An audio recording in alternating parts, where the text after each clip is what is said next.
Hi all and welcome back to my channel, the place where we talk about all things tech. My name is Davis and today we are taking a look at the MSI Modern 14, which is one of the most affordable laptops that I have ever used. Because as I am filming this, you can find this very laptop with an i7, 16GB of RAM and also a very decent 512GB of storage for just 899 Australian dollars, down from 1399 RRP. And now that is insane. You can get the otherwise identical i5 version for even less, just 799 Australian dollars. For a laptop, that is an absolute steal. There are budget phones that I've tested that cost this much. But what is it like to use a laptop this affordable?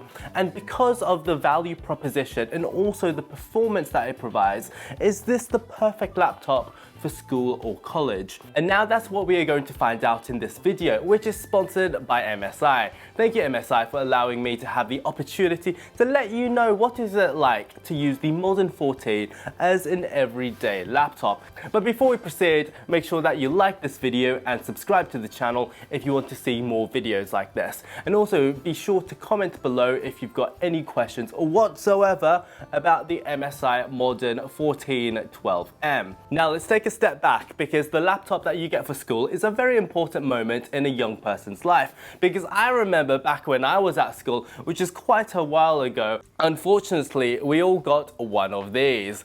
It's a Lenovo Mini 10 ThinkPad. Now I'm not going to complain too much, because at the time in New South Wales, Australia, for a few years everyone got one of these for free. But yikes, not only did it have the world's biggest bezels that you've ever seen, but it's just got a 10-inch display that's only 1024 by 600 pixels in resolution. It had a single core Intel Atom processor, 2GB of RAM, and a 150GB physical spinning hard drive. And the rumor was that in 2010, it cost the government between 500 and 600 Australian dollars a unit. So with inflation, it's basically the same price as this MSI is today. And while this worked for basic word processing, that's basically all it could do, as the only games we could play on this was Plants vs Zombies and the original Call of Duty.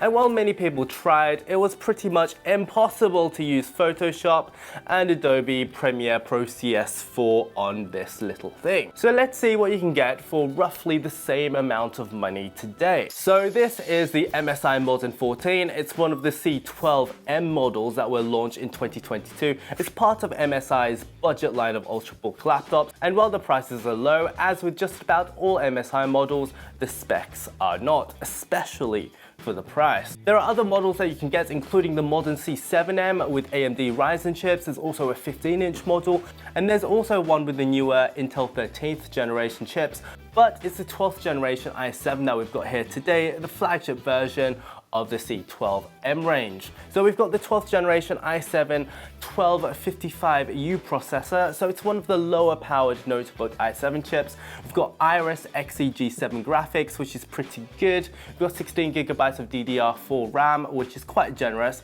And most impressively for me at least, it's got a very sizable 512GB of NVMe SSD storage, because a lot of manufacturers do skimp on that at this price point. And I do believe that the storage is upgradable as well if you're a little bit frisky like me and prefer to have 2TB on your everyday laptop. The screen is also a decently high resolution 1080p display. I believe that it is of the IPS kind, so viewing angles are decently good as well. And as I've said before, you can currently get all of this for just 899 Australian dollars, which I still think is absolutely insane. So it's very well specified, but if I were picking this up, I would probably also consider the i5 version, which is virtually the same, but is $100 less at the moment and also has the potential for better battery life. But I digress. Let's just take a look at the hardware. So this was a Red Dot Design Award winner in 2022, which is great. So it joins the same illustrious group as my Porsche design hard drive and also this Porsche design phone over here. Very impressive, I know. But what is more relevant are the colors that it comes in, because you get a choice between an urban silver, a very snazzy beige rose, and also this black color. As some of you guys know, I love gold laptops, so I definitely would go with the gold one personally, but we've got this black one over here, which is fine, and it's really good that MSI is giving us choice over here. As with all black laptops, including the Space Black MacBook Pro I tested recently, black is the most fingerprinty color across the board, so if that's something that you care about, I would definitely go with one of the lighter colors. And if we were to look at the design for this price point, it's quite a classy looking affair. At 1.3 kilograms, it is very light, and at 19mm at its thickest point, it's perfect to easily slip into a compact messenger bag, and it's definitely slim enough to pack into your typical backpack without too much fuss. To keep the weight down, it is made of a polycarbonate material, which should mean that it's quite durable too. And I do love overall how minimal the design is. On the lid over here, we've got a very minimal, almost satin black finish, which is rather nice. There's a chromed MSI logo, which just adds a little bit of class to the whole affair. And on the bottom of the lid over here, you'll find something that's a little bit unusual. It's a full-length rubber foot, and that is used to help facilitate one of my favorite features about this laptop, and that's the fact that the screen can fold back 180 degrees. Look at that, isn't that fantastic? The hinge is also positioned in a way that it lifts the laptop from the bottom, and it creates a very comfortable typing position. And this gap that it creates on the bottom as well improves air circulation, so that is very, very smart. Not only that, but it also reminds me of one of my favorite laptop designs of all time, the Dell Adamo XPS. I mean, this laptop had a chokehold on me when I was 14. Anyway, on the inside of the laptop, we do have a 1080p 16:9 aspect ratio IPS LCD display, and for the price, it does look very good. Obviously, it isn't going to look as amazing, as colorful, or have the same contrast as the $5,000 Mercedes AMG OLED laptop that we had a look at a couple of weeks ago, but it still looks pretty good, especially, as I keep on saying, at this price point. One thing to note though is that it is set at 150% magnification by default, which makes everything look ridiculously massive and cramped, so I would recommend setting it at 125 or even 100%, which makes things a little bit smaller, but also gives you a lot more space to work with. And hey, if you've got that full HD resolution, you might as well use it. The screen also has a matte finish and goes up to around 350 nits of brightness, so it's pretty usable even when you are working outside.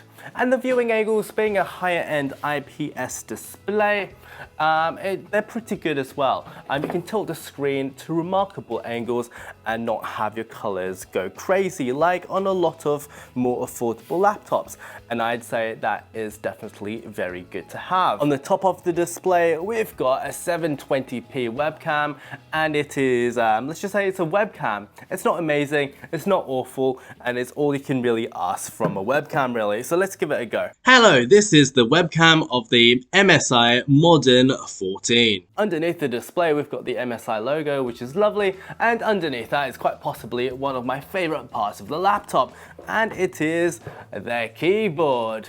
The keyboard honestly feels pretty amazing. There's 1.5mm of key travel, so that's a fair bit for an ultra portable laptop like this, and the layout and spacing just together make it feel amazing. There's a certain level of, let's say, springiness to the keys that was a little bit surprising at first, but I did get used to it after a few minutes, and now I am positively bouncing on these keys. A little small thing, but I do love how the media keys are on by default. There's no pressing function keys over here to turn up the volume, let's say. And while we are on the function row, it might be fun to point out that there are some cool features here, including the switching on and off webcam button. So if you're scared of people spying on you, you can turn your webcam on and off using this. And also we've got this weird button over here. Just say that you want to share some content with a friend who's sitting across from you. All you have to do is tilt the screen down 180 degrees,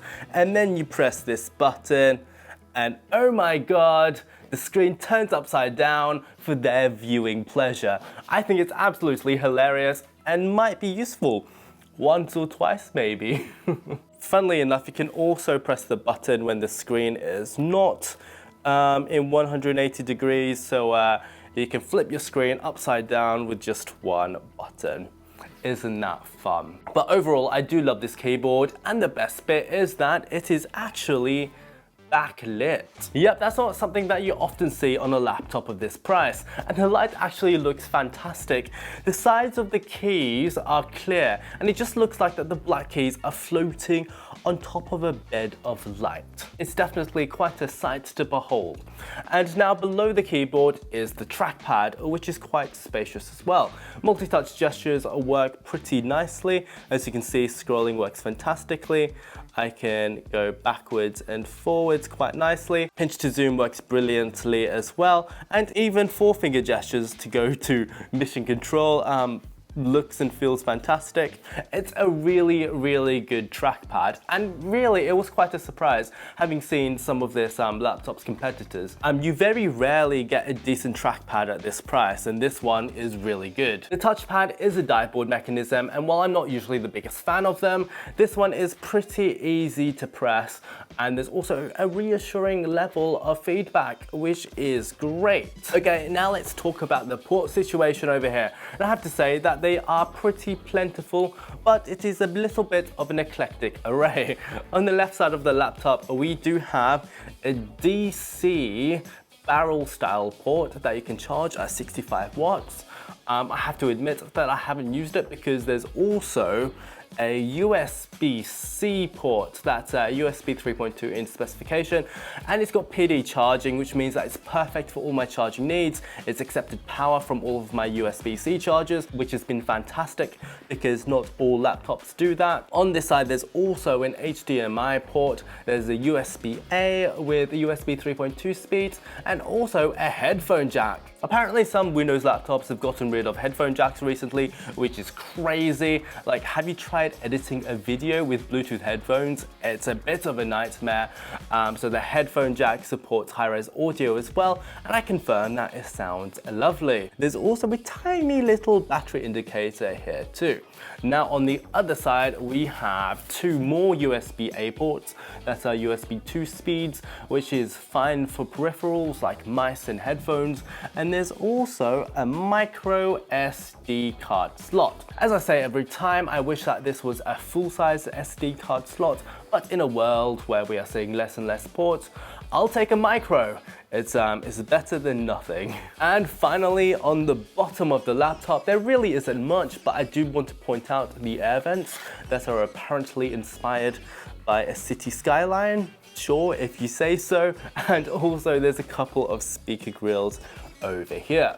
While sound quality doesn't exactly compare to more expensive MSI computers, at least there is the high resolution audio jack that you can use if you are doing music production at school, so that is great. Let's just listen to the speakers very briefly.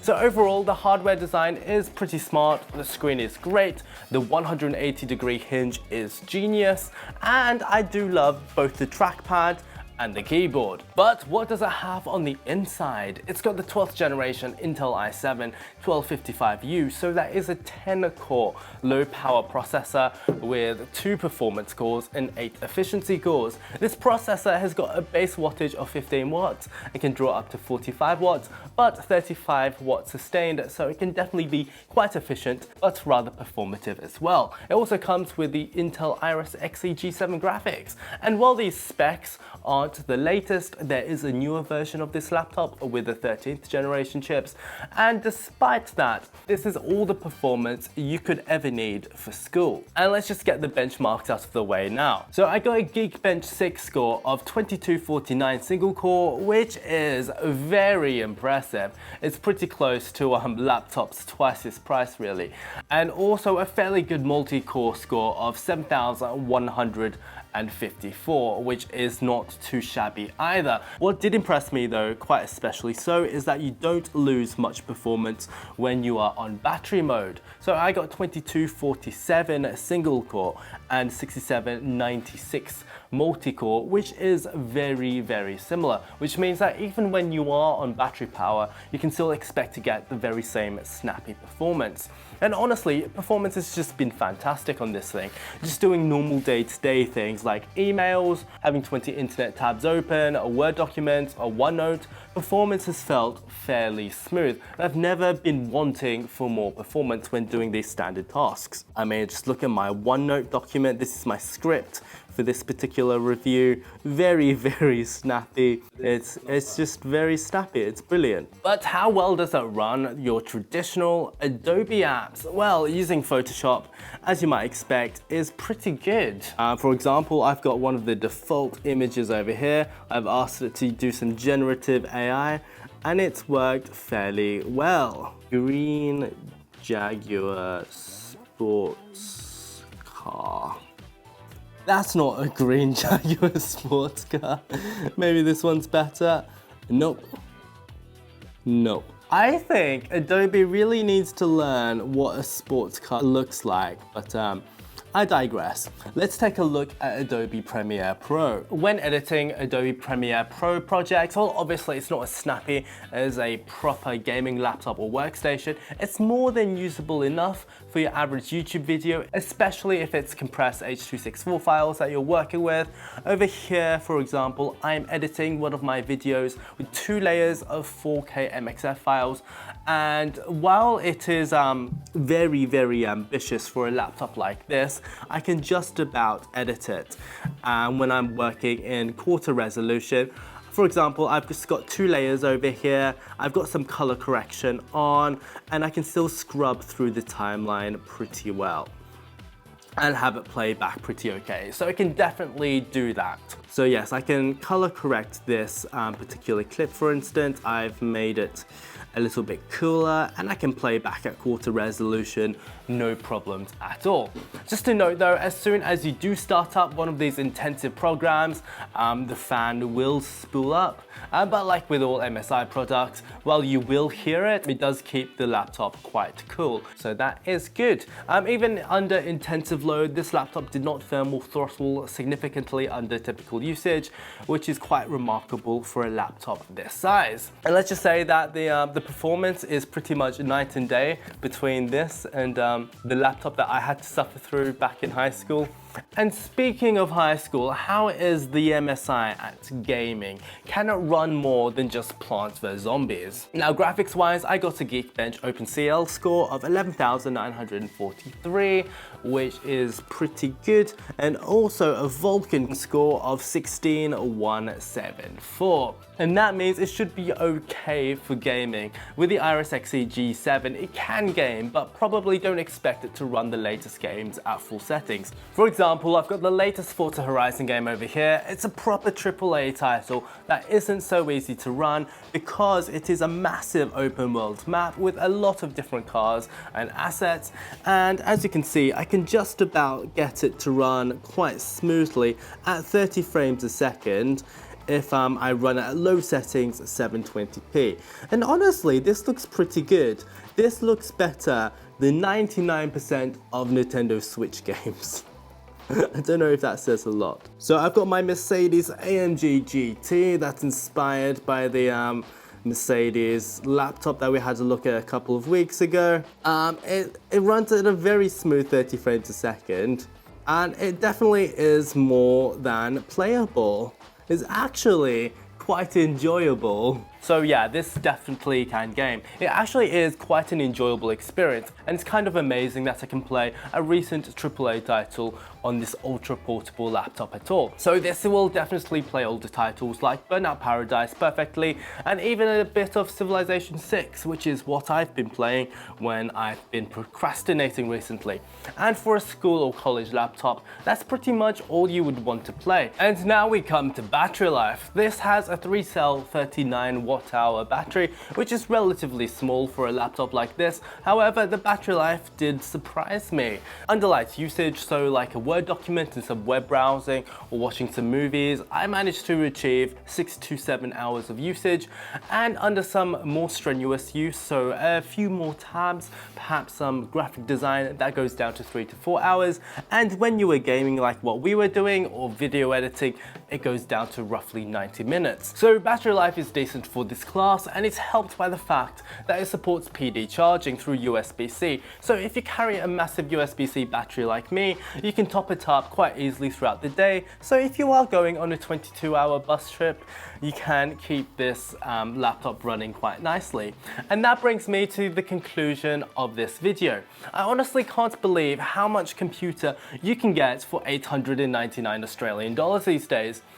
Even at $13.99, which is the original price of this i7 model, the MSI Modern 14 is an absolute bargain. Not only is the performance fantastic for the price, but the screen is decent too, the keyboard feels amazing, and the trackpad is surprisingly good. If you're looking for an affordable laptop for school or college, this is a fantastic pick and will get you through all of your note-taking, essays, video editing, Photoshop assessment, and even you can play some AAA games as well. So thank you MSI for sponsoring this video. You can find links to the computer below. If you enjoyed this video as well, feel free to like and subscribe if you haven't done so yet.